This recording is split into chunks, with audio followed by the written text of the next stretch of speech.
I'm Sally Whipple. I'm the Executive Director of Connecticut's Old State House, and I would like to welcome you here today for a live studio taping of a conversation with Connecticut's Commissioner of Education, Stefan Pryor. This is part of our lunchtime lecture series in which we engage people from all over Connecticut in conversations about history, civics, and current events. We always try to pull the past into the present so that we can learn from the past very effectively. As usual, Diane Smith will lead today's discussion. Not only is Diane Connecticut Network's senior producer for program development, but Diane has been honored as a journalist and unofficial ambassador for our state. She never fails to bring good, thought-provoking conversations to the Old State House.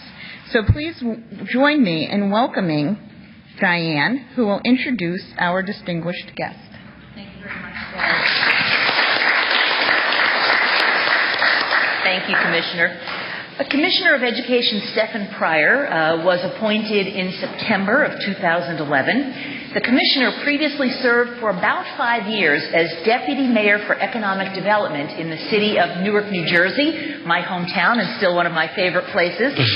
Before his work in Newark, Commissioner Pryor was president of the Lower Manhattan Development Corporation, known as the LMDC. The LMDC was created in the aftermath of September 11th by the state and city of New York to plan and help coordinate the physical rebuilding and economic revitalization of Lower Manhattan. In the mid-1990s, Commissioner Pryor served as a policy advisor to the mayor of New Haven, one of my other home cities.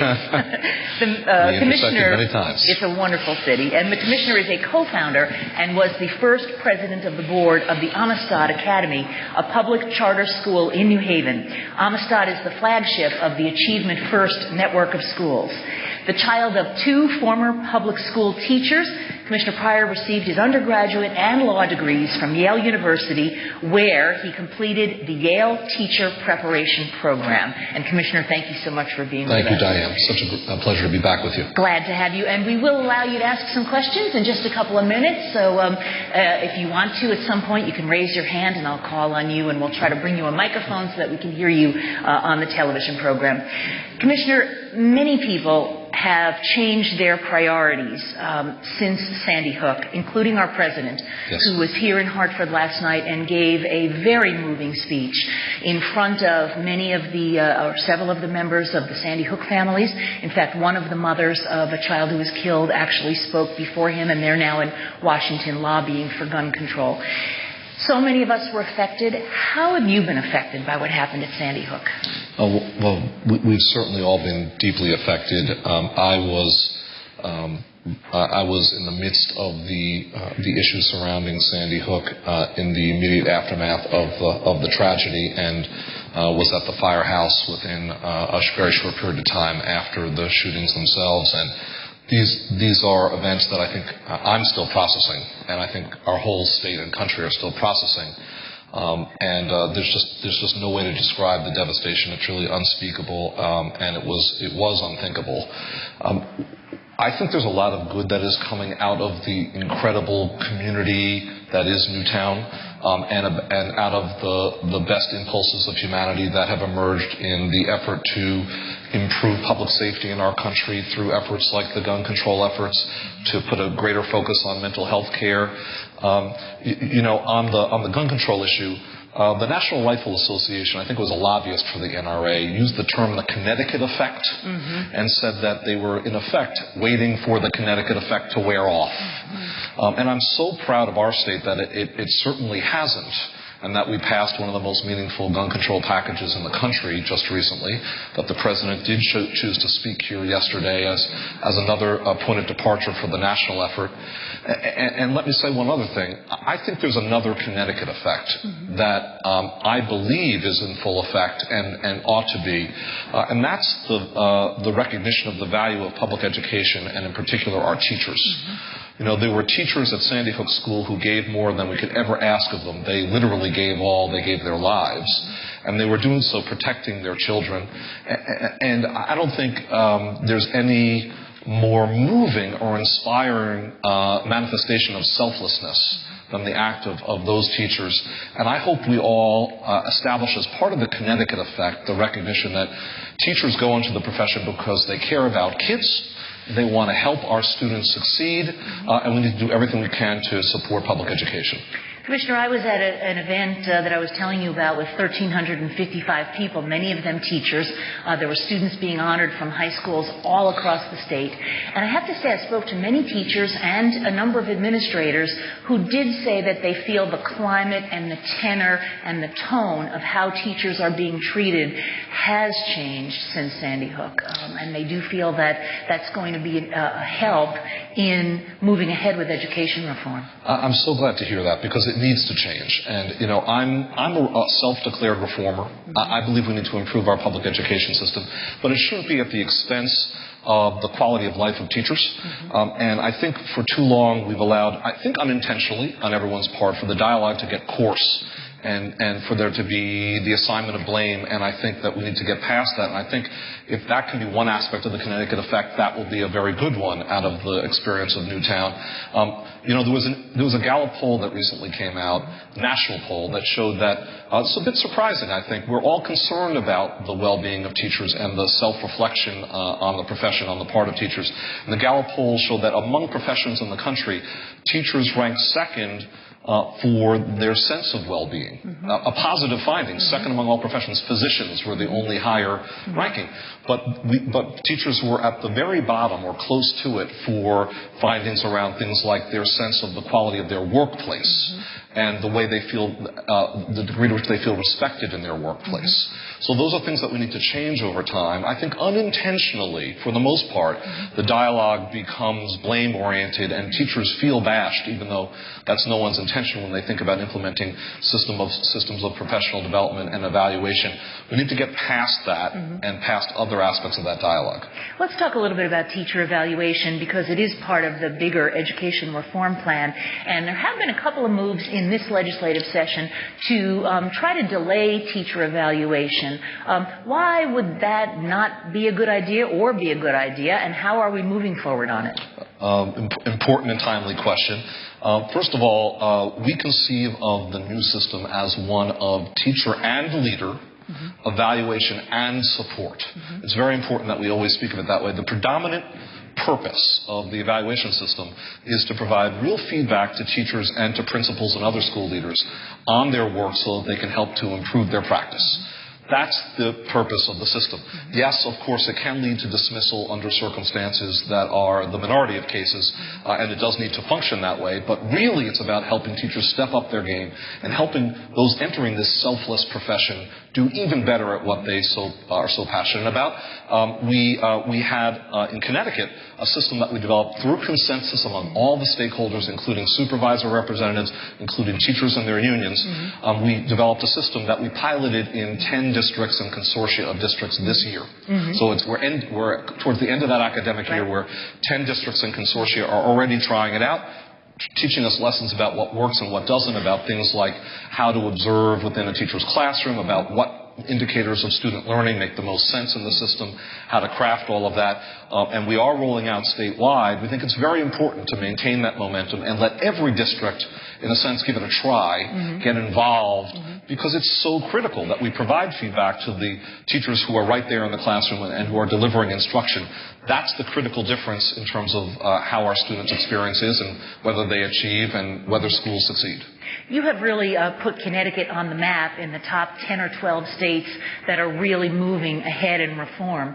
And I know that in some of those states there has been concern that there's too much emphasis on standardized testing as a way of evaluating a teacher's performance. In fact, we saw a pretty awful example of that in Atlanta, where the school superintendent is actually charged with racketeering for apparently or allegedly leading an effort to change scores. How do you assure parents and students and teachers and administrators that that is not a danger here?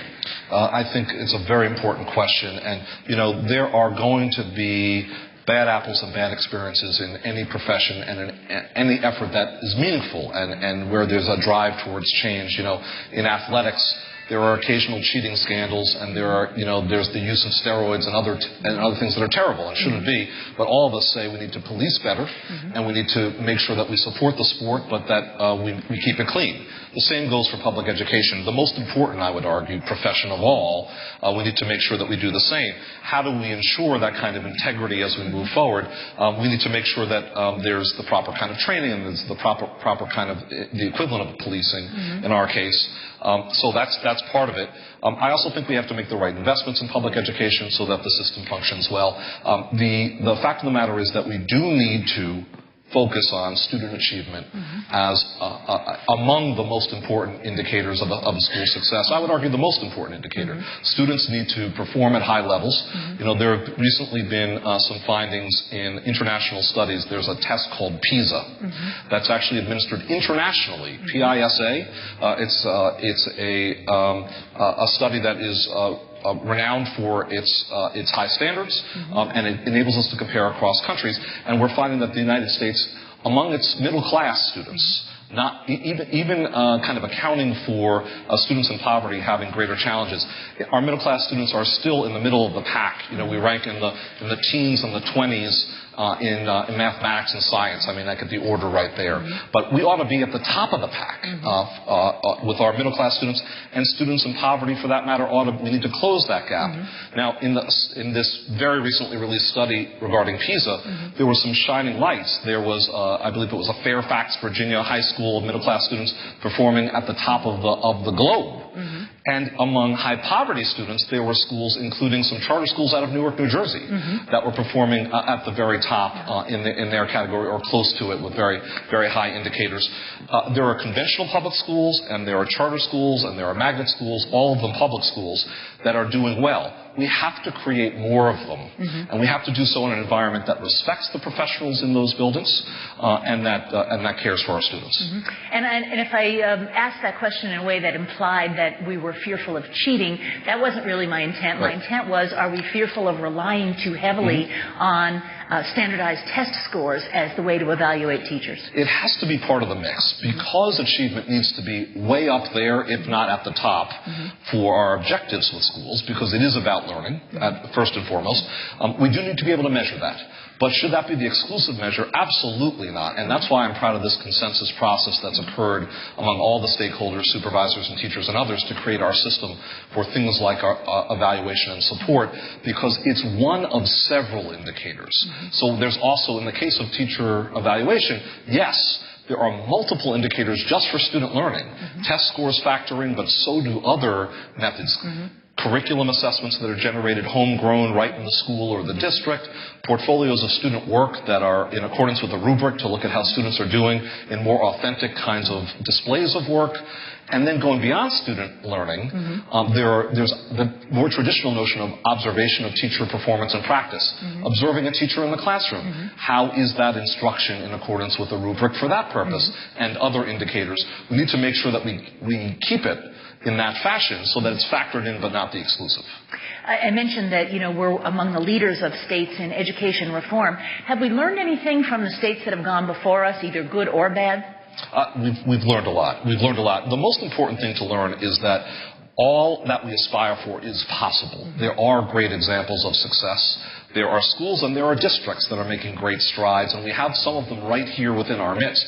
We can go beyond our borders. I'm happy to talk about Massachusetts, which unfortunately at this point continues to eclipse us in terms of its performance on many measures, and to look at some of the even more vigorous reform states around the country. But I think we can look right here at home. New Haven, Connecticut, for example.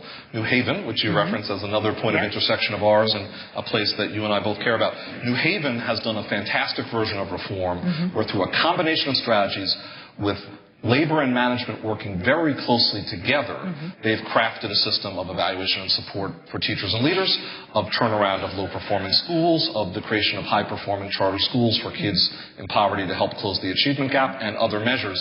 And the general feel in the district, there are exceptions, of course. There are still issues to be addressed, to be sure, and a long way to go for total success, a long way. But the general feel in the district is one of positive collaboration and a forward momentum on all of those fronts, and students are the beneficiaries. One of the things you mentioned a few times now are charter schools, and that was something that when you first came in, people were a little bit wary, and friends of mine who are involved with charter schools, including the Amistad Academy, have told me that they don't feel the climate in this state is favorable to charter schools. How do you feel about that? I think that's true, but it's changing. The answer to most questions in education is that we need all of the above. We need, in the case of these indicators of a teacher's success or a student's success, we need multiple measures. In the case of the interventions and the supports and the strategies in our school systems, we need to try different approaches in different places to elevate the system as a whole. Charter schools have a very important place, especially in the traditionally underperforming districts where there's a situation where students are in higher poverty scenarios, and where traditional schools may just not have the right mix. The ingredients may not be there, and we need to have some ground-up, new innovative schools that can help to close that achievement gap. Ours is the largest in the country, the achievement gap between students of means and students without. So we have a long way to go. I'm proud of the fact that there are multiple charter school organizations, all of them public school organizations that are open enrollment and that especially focus on students in poverty, that are showing some of the greatest gains. Not every charter school is successful, just as not every traditional public school is successful. And what we need to do is be honest about that, and we need to replicate those schools no matter what their governance model, no matter what their approach, replicate them so we have more successes. What are the myths about charter schools that people tend to bring up as a way of saying they don't belong in the mix? I've heard people say, well, they get a particular population that's hand-picked, so of course those kids are going to do better. Right. I think, some of the concerns are regarding the perception that parent selection itself may be a method of sifting out those students and those families that are better positioned. I think there are concerns about serving special education students and English language learners. Some of those concerns are valid for some schools. And charter schools need to do better at serving all these populations. Definitively, because this ought to be a priority for all schools, including charter schools. One of the things that's worth noting, though, is that a district system doesn't necessarily have the same student population, same mix in every single school. So to ask an individual school to be on average the same as an entire district may not work in every set of circumstances, and it doesn't necessarily mean that it's not serving students in poverty well.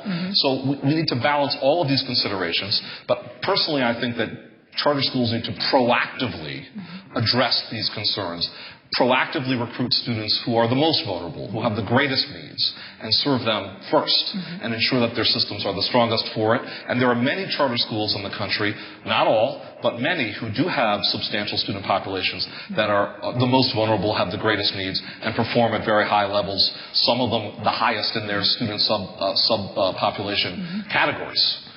So we need to look to those examples that are the best, no matter what the category of school, and once again, we need to replicate it.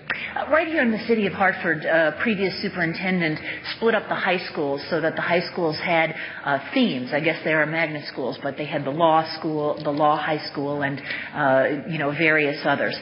Was that a good idea? Generally speaking, smaller school environments are better for young people because, especially at the high school level, because the school environment can really embrace that student. There can be a more comfortable feeling. Students are better known to the professionals in the school. It is a good idea. Like with most things in public education, it's not a panacea.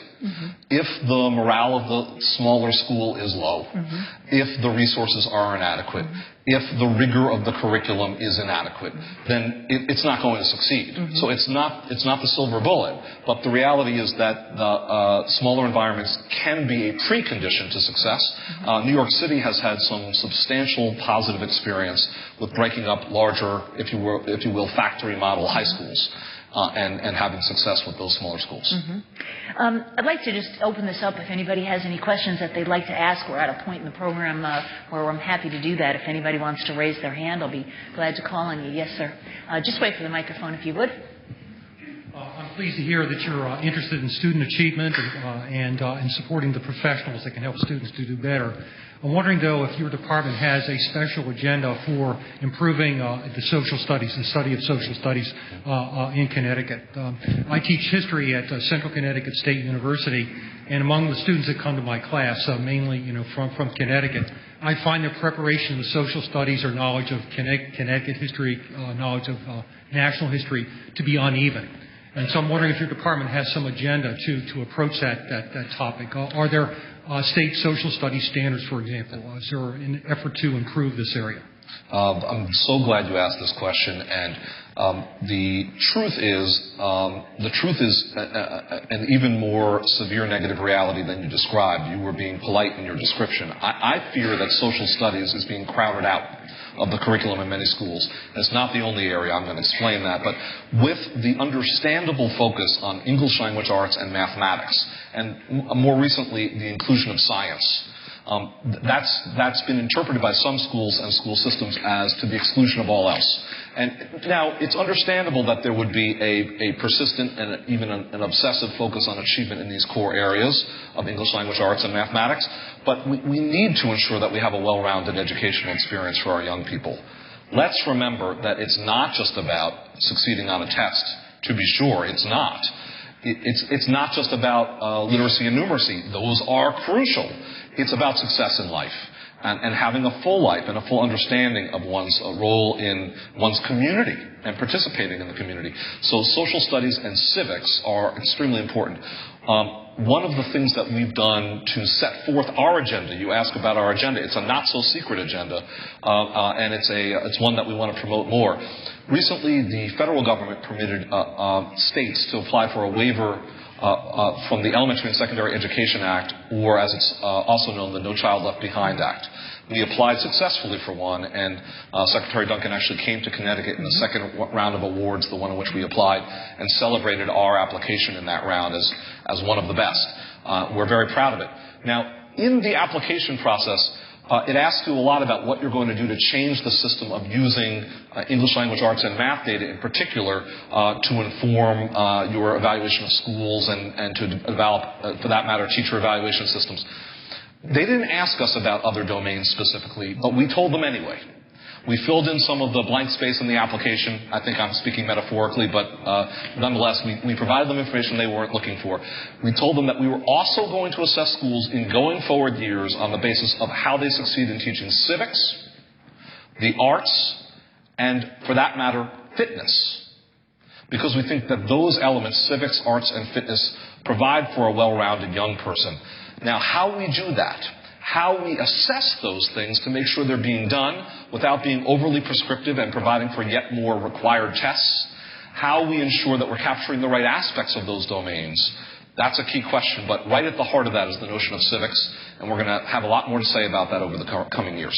I have another question from someone here, but before we get to that, I just want to have you do one explanation. For those of us who are not educators, explain why getting a waiver from the Commissioner of Education was a good thing for Connecticut and why it was something to celebrate. It's almost universally understood now among educators nationally that the No Child Left Behind Act, while it was well-intentioned and was aiming at closing the achievement gap nationally and doing other things that were good, that it was very rigid, that it set frankly, unrealistic goals for schools that would accumulate upon schools. You'd fail to meet various measures, and the consequences were, for that matter, unclear. It was a really, in an almost debilitating sense, it was incoherent, and it created a sense of fright among educators without knowledge of what the ultimate consequence could be. But, Commissioner, tell us how you really feel. Yeah. It wasn't ideal. It wasn't ideal. And we were among the critics. So we were very pleased that Secretary Duncan actually provided this avenue for, under the statute or under the federal law, he was actually permitted to provide waivers. It was a dormant authority that he had. He used it to let states do what they thought to meet the goals their way. I see. And we sure took him up on it. I see. Very good. I think, did we have a question right here? Yes. Absolutely. Thank you. Commissioner Pryor, thank you for coming and talking with us in Hartford. It's good to see you again. Good to see you. I am Paul Holzer. I'm the Executive Director of Achieve Hartford. We are the critical friend of our district here in Hartford. And I would like to apply some of our kind of critical friend viewpoint that we apply to the Hartford schools to your work at the state. And first of all, just commend your focus, I think a new focus from your administration on really Connecticut's lowest performing schools. Because I think that is, I think many people would agree the majority of where there is an issue in this state. But now I'd like to ask you to really kind of share with us some of the more innovative, edge-pushing, outside-the-box ideas that I know you and your department must be thinking about and working on every day to really get at this problem, to create some systemic change in our state. I think we all know that this problem is very much intractable. I mean, in Hartford, there was initially a 10-year horizon. Now it's a little bit more of a 20-year horizon, and that's with things progressing steadily. So, what can you share with us about some of the bigger ideas that you think need to happen to really change education in the state? Thank you. Great, and you focused on lower performance schools in your question, so I'm going to use that as a point of departure. We're very proud of the fact that through a similar approach where in the course of our dialogue over the last year and a half or longer around the school reform efforts, we really came together around some strategies, and one of them was around school turnaround, where we developed an approach that involves the Commissioners Network. And the reason that we call it the Commissioners Network is it involves the very lowest performing schools in the state. They may either volunteer or, if you will, be volunteered, wherever they may be in our state, and they become part of the Commissioners Network. We call it that deliberately because we don't intend to stigmatize a school for being low performing. It's not the low performing schools network or the failing schools network. We want to give it a sense of distinction. This is a school that we care most about, and frankly, from a professional title perspective, I'm willing to put my name on that school and say that I care about this school. We all must be part of the solution.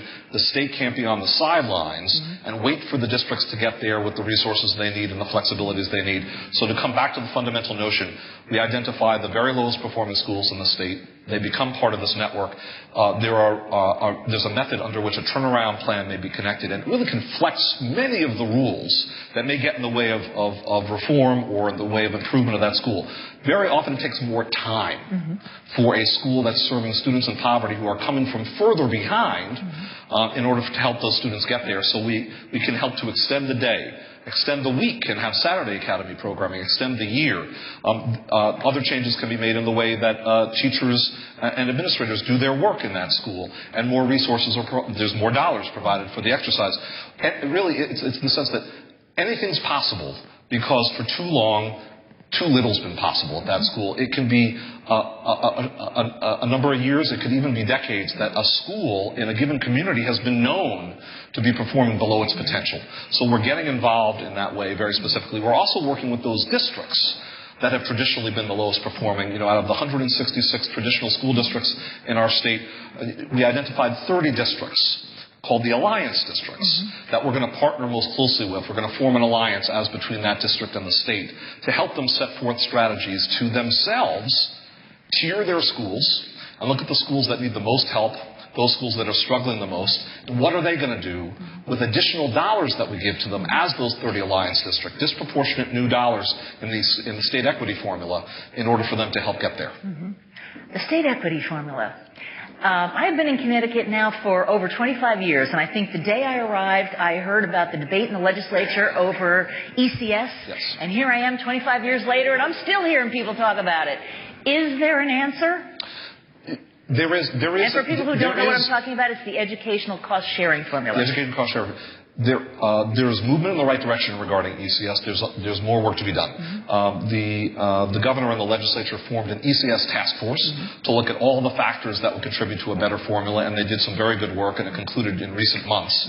Among the findings were that we don't measure poverty in a way that we view as sufficiently accurate, so we need to change that. In the governor's legislative package and accompanying budget, he did that. He made that change. We don't have the right balance of wealth and income measures at the town level to provide for that greater equity. The governor's budget made a proposal along those lines. There are other technical changes like that that will really make a significant difference. I believe that though the governor and many members of the General Assembly also think it's simply important to place more resources where the need is greatest. That's why the Alliance District program itself is a form of improvement to the ECS formula. The funding to those 30 lowest performing districts flows through the ECS formula. And there's a new dimension to it, which is that these Alliance Districts need to present strategies that we all believe with confidence will actually turn those districts around, will result in improvement. The tiering of schools, such as I described, the implementation of a meaningful teacher evaluation and support system and leader, likewise, and the implementation of the Common Core, which is the new set of standards, national standards, that if we rise to them will help to improve education in our state. Implementation of the Common Core. These are aspects that need to occur. That itself is among the most important set of improvements I think we can do with ECS. And those Common Core standards have been adopted now by, I think, about 45 Correct. of the states. I know we have questions, so right here in the front, if we can bring the microphone over here. I'm sorry, Paul, I didn't see you. You were positioned with somebody, probably. You mentioned that civics, arts, and some other subjects have been kind of minimalized to try to accommodate the No Child Left Behind. Now that those things are starting to come back to the forefront, I'm just interested in what kind of plans and support there are to reestablish those as a part of schools' curriculum, especially the arts, because I know the sports programs still tend to run strong no matter what, but I'm an arts educator, and in the past 10 years, I've definitely seen a decrease in the interest in the arts from the students' perspective, because it's not really something they're talking about or studying in school. So what is your plan to re-emerge that with the curriculum and to support organizations around the schools that provide that type of arts education? I want to speak to both arts and fitness because you referenced them, but my basic answer is that the State Department of Education isn't yet positioned to do enough to help districts. Most of those programming decisions, really all of them, are being made at the local level. And those decisions regarding resource allocation, especially in the midst of the recession and the budget belt-tightening that's occurring, unfortunately, those programs are going by the wayside. So I think what we need to do as the state is, in this instance, signal what we view as important and show that through our new waiver system, which means our new system of requirements and standards, that we set forth that these things must be done, that they matter, and that we expect systems to demonstrate to us that how they're going to go about them, rather than being necessarily prescriptive about how we do it.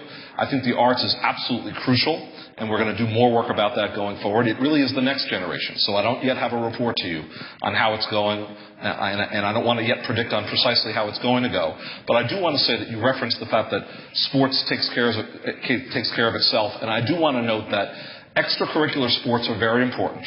Absolutely an important supplementary aspect of a student experience. But we also have an epidemic of childhood obesity that's occurring in this country, and disproportionately in our cities. We see these phenomena, and schools do have an obligation to grapple with these problems. So it's the athletics program at the school, it's phys ed in its more traditional form, it's also our family resource centers and other services linked to schools all need to work together about those problems. That's why we, as a State Department of Ed, need to project and signal that those are going to be standards that we set for all of our schools. Commissioner, I'm so happy to hear that because I've just written a book with my co-author, Mika Brzezinski, that's about reversing the obesity crisis in this country, and a great deal of it has to do with how we deal with children and how early we need to start, and it's very early, so I'm very happy to hear that. Yes, it is. I have a question right over here in the middle. Thank you. Is this good? You talked about our neighbor to the north, Massachusetts. Yes. And that Massachusetts has eclipsed us in terms of its success. I know that a few years ago they implemented what they call trauma-sensitive education in the pre-K through 12 system. And I wondered what you thought about that and how that might be a contributing factor in their progress. I'm actually not specifically familiar with that model. I'd love to hear more about it if you want to describe it to us briefly now or perhaps as a sidebar. I don't know it specifically. I would really appreciate having maybe a more in-depth conversation with you about that if you're open to it. I'd love it. Okay. Thank you. Thank you for asking the question. Henry? Hi. I'm a judge at a group called Connecticut Invention Convention, which is for K through 8 students. And I'm just wondering if you're familiar with that and how it helps innovation in the state. Yes, I've been witness to it from afar, and I'm an admirer. Yeah. Anyway, Thursday is CIC, Connecticut Invention Convention Day at the Capitol, where there'll be about 100 students with their inventions through the concourse and in the upper Capitol lobby this coming Thursday, the 11th, from like 9:30 to 12:30.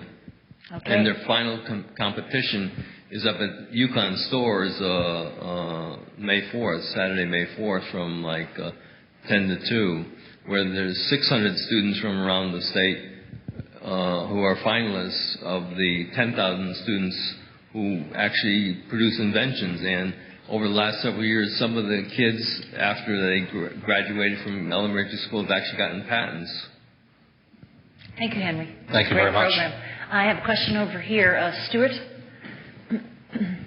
So, Commissioner, my office is in Middletown, and as I drove up here today, I don't know how many school districts I drove through. But here we are. We have 169 independent towns and almost that number of school districts. Right. If you had the chance, if I handed you the map and asked you if you'd like to redraw it, what would you do? Good question. Sometimes there's an issue that's above my pay grade, and I acknowledge it. I work with the system with its parameters and work with those tools and improve them. So I'm going to very, very carefully sidestep that question. And you've just witnessed me do it. Nicely done. Nicely done. Over in the corner there.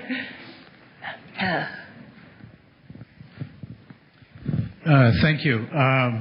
Public Law 1240 deals with developmental education. It's compelling the community colleges to enroll all students in credit level courses where as many as 70 to 80% of first-time degree-seeking students require at least one developmental course. A lesser aspect, a component of that law, is the K through 12 schools have a much longer time frame to align their curricula, so graduating high school students will be ready for that first-time degree to seek that. What is the status of that with regard to K through 12, or your comments on the challenges that community colleges face, including capital down the street? Let me respond this way. I view that law, which required that proper credit-bearing courses be the mainstay and that students be en route to graduation from community college and from the state college system, I view that as a challenge to the K-12 system.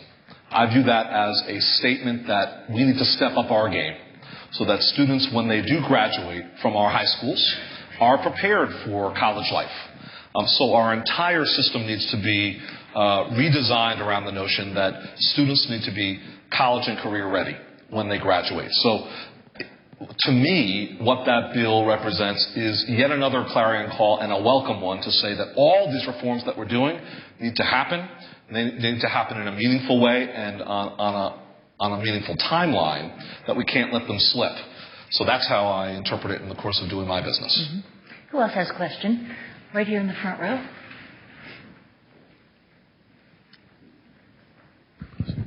During this conversation, it's very interesting. My comments kind of switches just a little bit because I'm hearing about the different schools, magnet schools, this kind of school.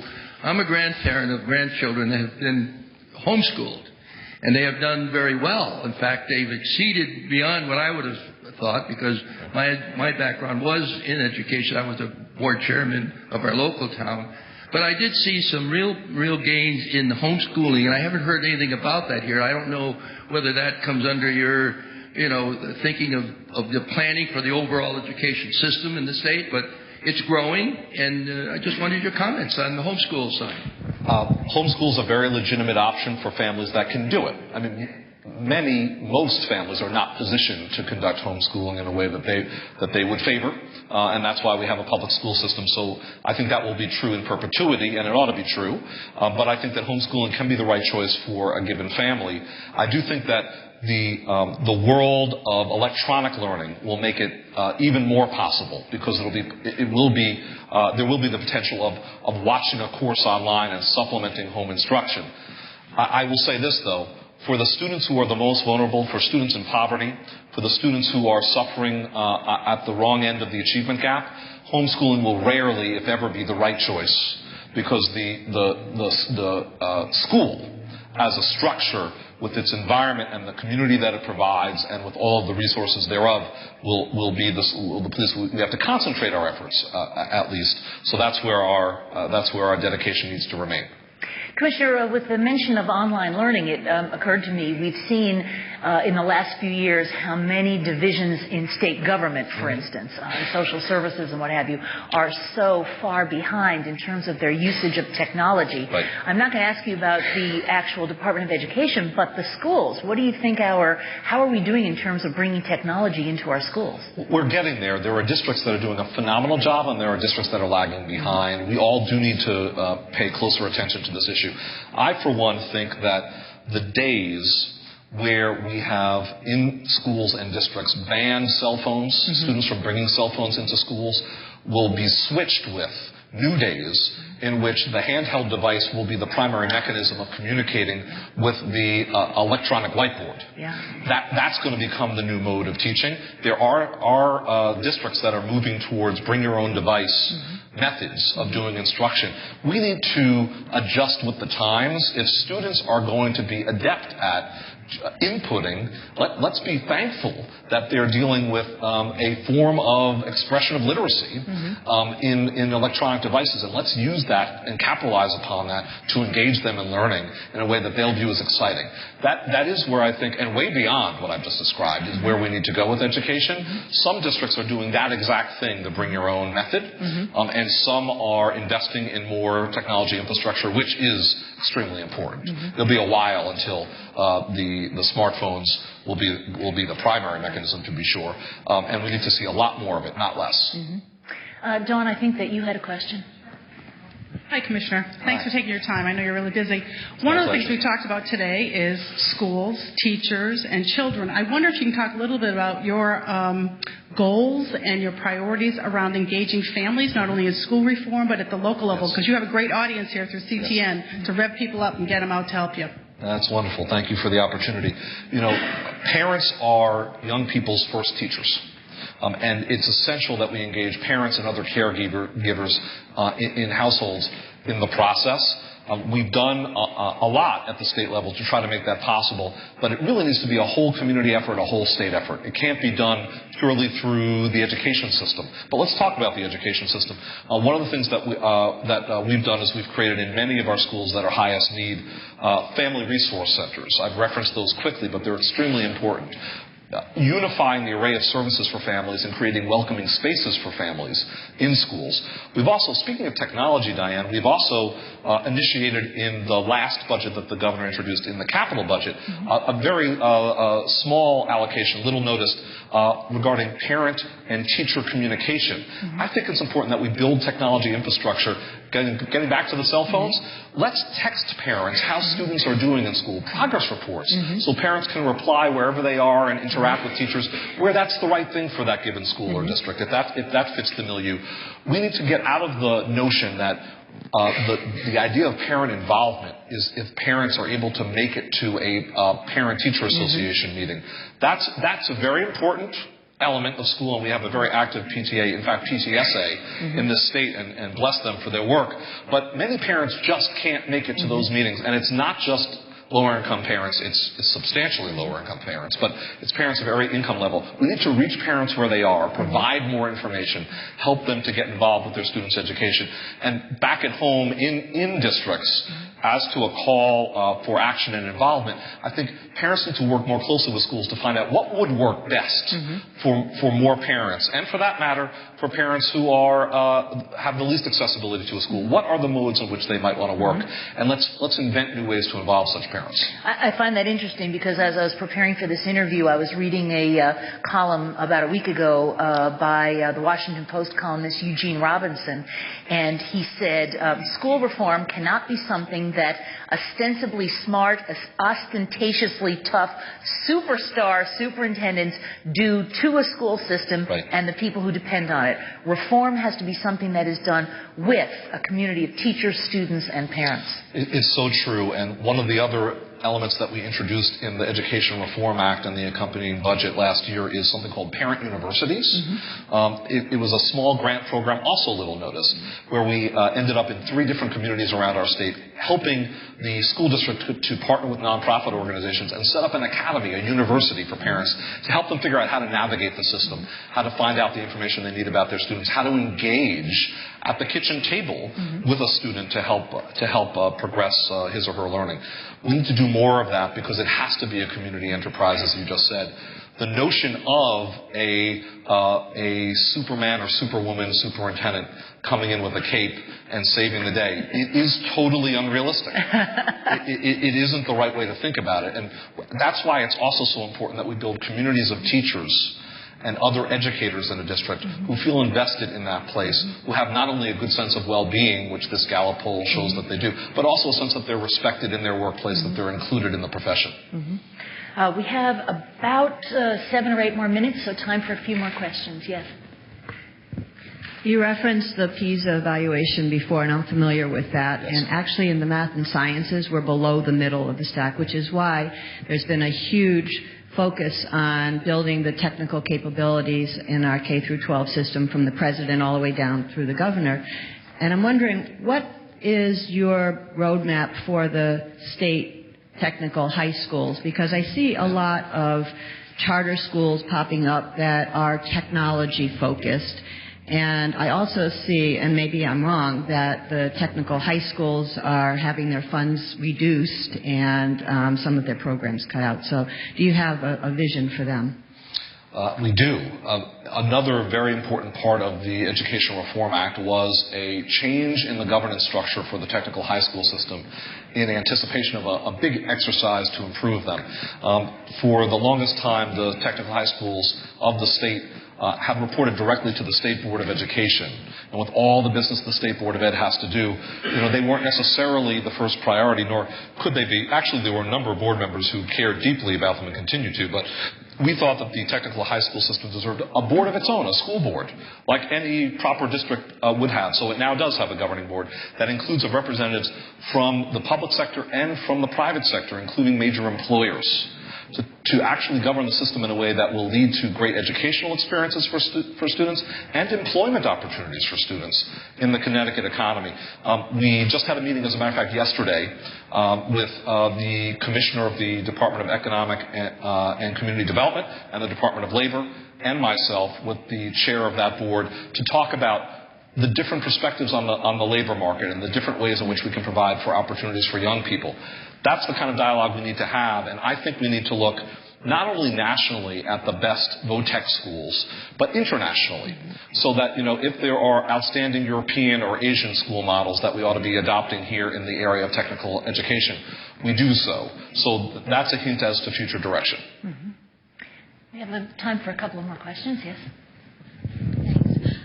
Commissioner Pryor, I heard you mention the Common Core standards. And as a parent of 2 school-age children, what I wanted to know is what has been done in the schools to bring students up to that level where they are becoming stronger in civic and social studies, where they are participating in the arts, and is there going to be an issue of funding? Are there strategic plans that are system-wide, so it's not just a matter of whether it's a magnet school or a community school, but where all children who are being held to that standards will have the opportunity to partake of that learning environment? The idea of the Common Core state standards is that through an effort that was voluntary among states rather than imposed from the federal government, we would establish real national standards that would help us be competitive internationally. And the idea also was to have fewer, higher, clearer standards.